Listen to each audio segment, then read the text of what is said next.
The holidays are right around the corner, and that means lots of time with family and friends and lots of meal planning, which can quickly become chaotic and expensive for hosts.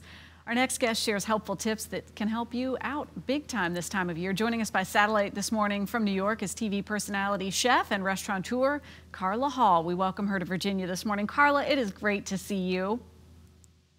It's so great to see you. It's great to be in Virginia this morning because not too far away from my hometown in Washington, D.C. I love it. Thank you so much. Well, we love talking with you, and we love the idea of the tips that you're going to share because I'm already in it, girl. It is hard to get this stuff together, and I started looking at that grocery list, and I was like, well, what happened? No, but the thing is, so Jessica, you have your grocery list because that's part of your game plan, which you need.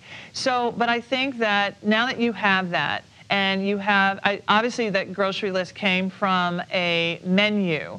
And I'm gonna say, and this is where you can maybe tweak your menu.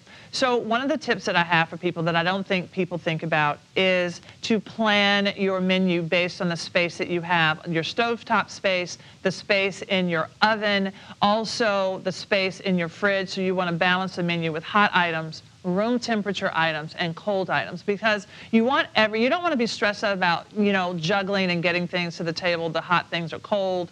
So the cold things and room temperature can already be on the table, and then you take your hot things from the stovetop to the oven and then go right to the table. As a TV producer and with you working in television, we back time everything. And I think that's part of the strategy here. You got to know what your end target is and then back time. And that means right now stocking the pantry because you got to have all those things at the ready.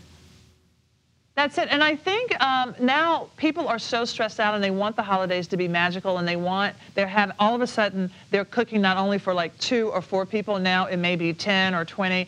And so they don't want to sacrifice quality, but you still need to think about your menu and the holidays being affordable. And that's honestly the reason that I partner with Aldi, because I'm like, that's my whole game. I'm like, I want a deal, but I also want quality.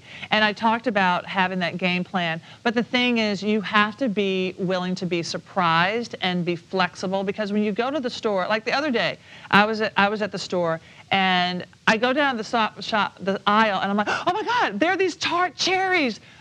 Girl, I can never find tart cherries. So here I am like grabbing all the tart cherries, and I don't have a cart. So I'm walking like with these tart cherries that drop and falling on my feet. But I'm gonna make a pie that I didn't know I was gonna make, because there were these tart cherries at the Aldi store. I'm like, what? I found them. So is it a balance then?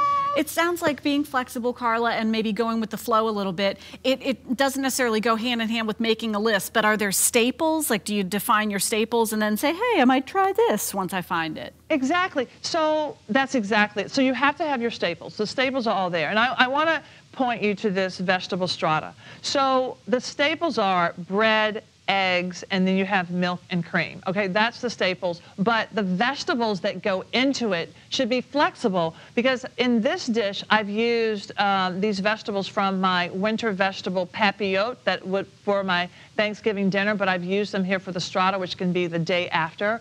So the vegetables can be anything. And when you get to the store and you see something that you're like, oh, that's not on my list, but I have this particular dish, then that's flexible. You can be flexible with whatever goes into your dressing. So the thing is to like, oh, well, how can I change things up a bit but still stay a little traditional? And you can marry the two really successfully. Is this another place that Go ahead. Mm-hmm. Go on ahead. No, I was going to say another one of my favorites and where I am flexible is the chicken pot pie.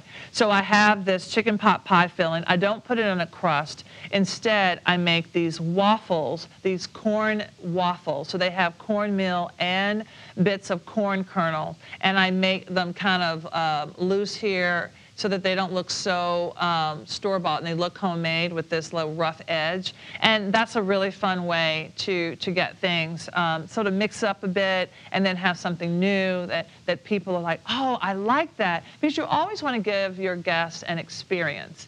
But that experience shouldn't be over your budget where you feel like, oh my gosh, I'm going to go into debt.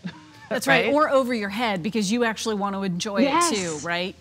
Yes. That's exactly it. Great so, tips. I mean, make stuff that you already know. If you start with a recipe that you already know, it's easy to kind of change it a little bit and to have those little bits of surprises in there. Well, Carla, thank you so much. These markets are now all over Richmond, so that makes it pretty easy. And you talked about being flexible. If your plans are flexible, just come on to Richmond. We can learn, and you can teach me in the kitchen. I'm going to your house. Yay! And look, I'm going to be hashtag make holidays happen with Aldi and Jessica. Sweet. I love it, Carla. Nice talking with you. Thank you. Happy holidays.